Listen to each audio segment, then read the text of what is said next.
We briefly from before spoke about tags. All right. So what INS does is once you give us your content and information, we go through a tagging process. Now, that tagging process pretty much just entails that we give unique identifiers to each of the paragraphs and or figures that's residing in tables and or structures of paragraphs.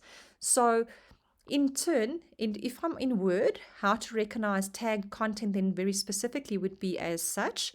I'm clicking on this ROE increase, and you would notice there's a surrounding text frame or a text box with a unique ID associated to it.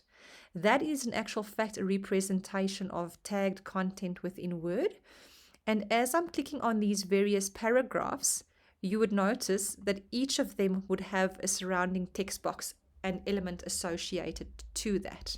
Right, so that is tagged content within Word versus non-tagged content. If I'm clicking on this paragraph right towards the end, you would notice there's no surrounding text box, and therefore this content is not tagged. Only tagged content will appear in your output, whereas non-tagged content will not appear in your output. Right, so for now, I'm just going to be making a couple of changes. So maybe I'll do this ROE increase from 30% to maybe 35%. And potentially I'll change maybe the message from the CFO to message from the CEO.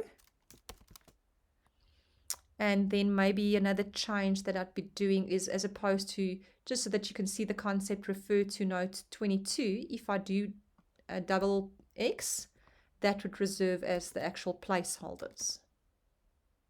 All right, so I'm saving the document now. All right, and once I've saved the document, that is then the resulting content that will be extracted to be injected into your output.